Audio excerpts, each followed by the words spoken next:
the Congressification of the BJP now complete? From fighting for a CongMuktBharat, Bharat, is it now a Congress-Yukt BJP? Let's put those questions to our panelists.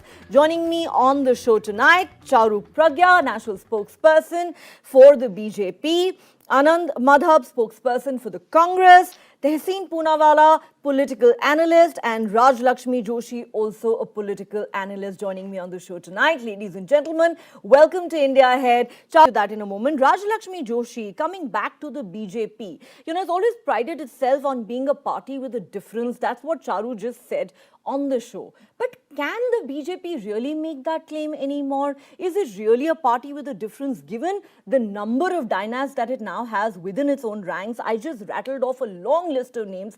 There are many more. It's homegrown dynasts, as I put it, and now imports from the Congress party, from Jyotiraditya Scindia to Jitin Prasad to RPN Singh. Some of the most high-profile Congress dynasts, so to speak, are now in the BJP ranks. So the question we're asking is this now really Congressification of the BJP? Very good evening, Neha.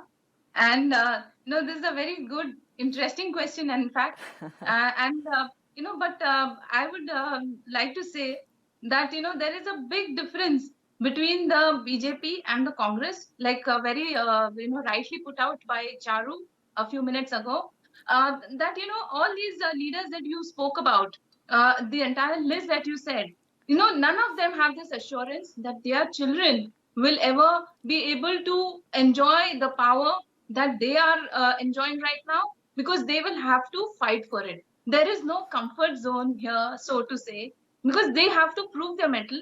They will have to work at par, right from the mandal level up to, rising up to wherever they want to reach. So there is no assurance that they will actually ever see the power that their parents have enjoyed. And another thing is, this thing about the ideology that I've been hearing all this while. This ideology of the Congress is right now limited to and amounts to something like two things, I would say.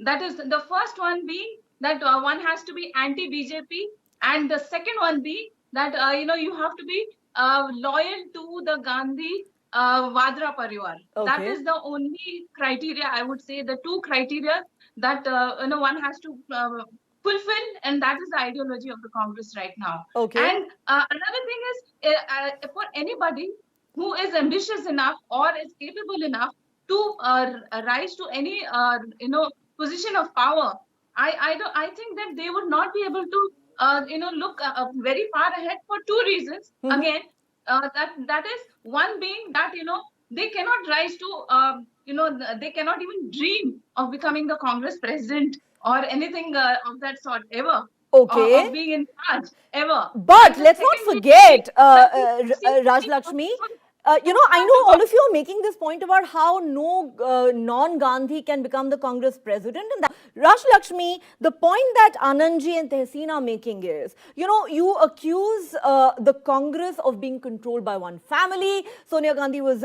accused of being the power behind the throne when Dr. Manmohan Singh was the prime minister.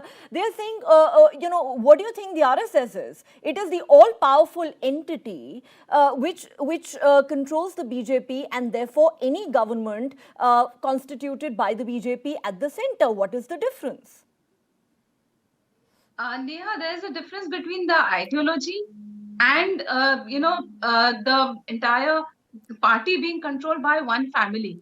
And I just want to put the record. But here we are told Bhagwat Ji controls the government. I just want to put there if it's one family, here we are told Bhagwat Ji is calling the shots. Neha, before anything, I just want to remind everybody that Mrs. Sonia Gandhi was all set to become the Prime Minister of India when she was given the opportunity, when the Congress had an opportunity, but she could not because there was a clause that, she being of foreign origin, she being of this will always remain debatable. Okay, this will always remain an evergreen debate as part of Indian political folklore. But moving beyond that, the point they're making really is, why do we have an entity like the RSS which has no constitutional presence in this country controlling the BJP and the government of the day? That's the question they're asking you. Neha, I would just like to say that it is not really like Mr. Mohan Bhagwat is in charge of everything here.